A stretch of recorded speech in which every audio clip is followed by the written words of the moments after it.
Hi friends, welcome to Mann channel.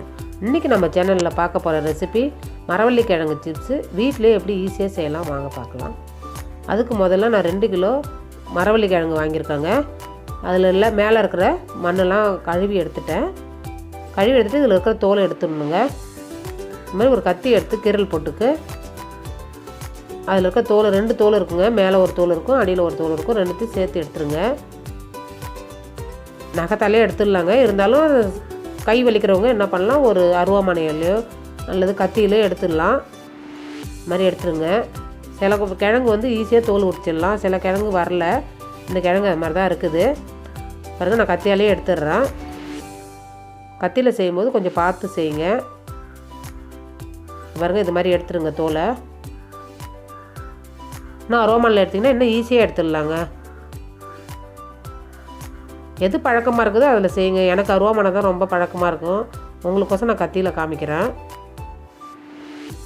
அவ்வளோதாங்க. தோல் எல்லாத்தையும் எடுத்துருங்க. இதேமாரி எல்லா கிழங்கும் எடுத்து வச்சுக்கோங்க. எடுத்துகிட்டு திரும்பி ஒரு தடவை தண்ணியில் அலசி எடுத்துருங்க. ஏன்னா மண் கொஞ்சம் இருந்தால் கூட சிப்ஸு சாப்பிடும்போது நறுன்னு இருக்கும். அதெல்லாம் எல்லாத்தையும் எடுத்து வச்சுட்டு இது மாதிரி ஒரு காட்டன் துணி எடுத்து வச்சுங்க. சிப்ஸு கட்டையில் அழகாக இது மாதிரி சீவுங்க.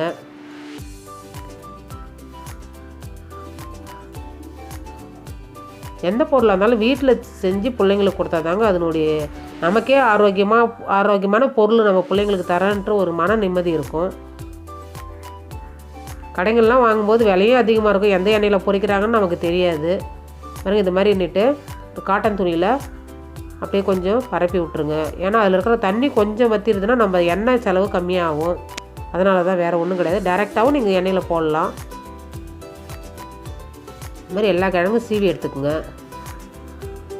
சீவும் போது கையை பார்த்து சீவுங்க. பழக்கம் இல்லாதவங்க கொஞ்சம் பொறுமையாக சீவுங்க.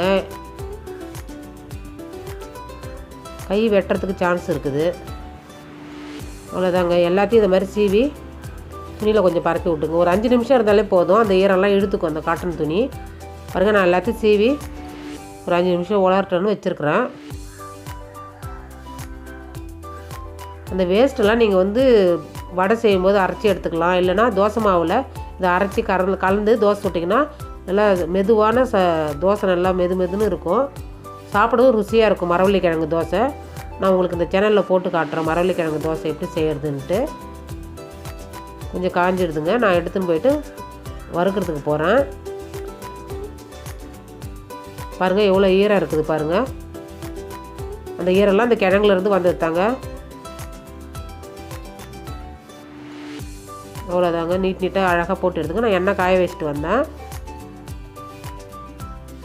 எண்ணெய் நல்லா காஞ்சதுக்கப்புறம் தாங்க போடணும். எண்ணெய் வந்து நல்லா காஞ்சிருக்கணும். அந்த டைமில் தான் நம்மளுக்கு நல்லா பொரிஞ்சு வரும். எண்ணெய் காயாத போட்டிங்கன்னா எண்ணெய் குடிச்சிடும். சிப்ஸும் உங்களுக்கு பார்க்குறதுக்கு நல்லா பொரிஞ்சு இருக்காது. போட்டதும் கிளறி விடாதீங்க. ஏன்னா கரண்டியில் ஒட்டிடும் அது. கொஞ்சம் பொரிஞ்சதுக்கப்புறம் கிளறி விடுங்க.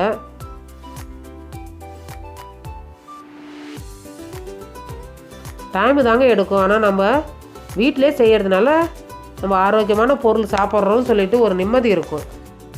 அவ்வளோதாங்க. அப்படியே கொஞ்ச நாளிலே வெந்துடும். சிப்ஸும் வெந்துடும் பாருங்கள். நல்லா கலர் வருது. ஏன் இடையில கிளறி விட்றோன்னா அது நமக்கு சீவி வச்சுருக்கோம்ல ஒன்றோட ஒன்று ஒட்டின்னு இருக்கும். அதை பிரித்து விட்டிங்கன்னா சீக்கிரமாக அதுவும் வெந்துடும். மொத்தமாக இருந்ததுன்னா வேகிறதுக்கு அது வேகாது. தனியாக இருக்கிற சிப்ஸு சீக்கிரமாக வெந்துடும். அதனால் கொஞ்சம் கிளறி விட்டுக்கினே இருங்க. அவ்வளோதாங்க. கொஞ்சம் கலர் வந்துடுது பாருங்கள். கிளறி விட்டுக்கினே இருங்க. கடைகள்லாம் பார்த்தோன்னா விலை அதிகமாக இருக்கும். ஆனால் நம்மளுக்கு இப்போ மரவள்ளி கிழங்கு சீப்பாக கிடைக்கிறதுனால நம்ம வீட்டிலே செஞ்சிங்கன்னா குவான்டிட்டியும் அதிகமாக இருக்கும். நிறைய சாப்பிட்ட மாதிரியும் இருக்கும். அதனால் வீட்டிலே செஞ்சு பாருங்கள். அவ்வளோதாங்க. பாருங்க உடச்சி காட்டுறேன். நல்லா கிரிப்பாக வந்துருக்குது. இந்த மாதிரி எண்ணெய் வடிகிற மாதிரி ஒரு பாத்திரத்தில் எடுத்துக்கங்க. ஏன்னா சிப்ஸில் நிறைய எண்ணெய் ஒட்டின்னு வரும். எல்லாத்தையும் எடுத்துகிட்டு திரும்பவும் ஒரு தடவை இதில் வந்து நான் வந்து பூண்டு வந்து இடித்து வச்சுருக்கேங்க. அதுக்கப்புறம் கருவேப்பிலை ரெண்டுத்தையும் சேர்த்து வறுத்து எடுத்துக்கங்க.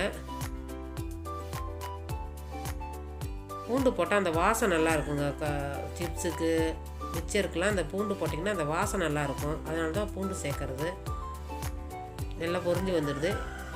இந்த மாதிரி ஒரு வடிகட்டி இருந்ததுன்னா எடுத்துக்கினா சீக்கிரமாக எடுத்துக்கலாம். இல்லை நம்ம எடுக்கிறதுக்குள்ள சல்லிக்காட்டில் எடுக்கிறதுக்குள்ள கருகி போயிடும். இந்த மாதிரி எல்லாத்தையும் எடுத்துக்கோங்க. அவ்வளோதாங்க. இந்த சிப்ஸு மேலே போட்டுட்டு இதுக்கு தேவையான உப்பு,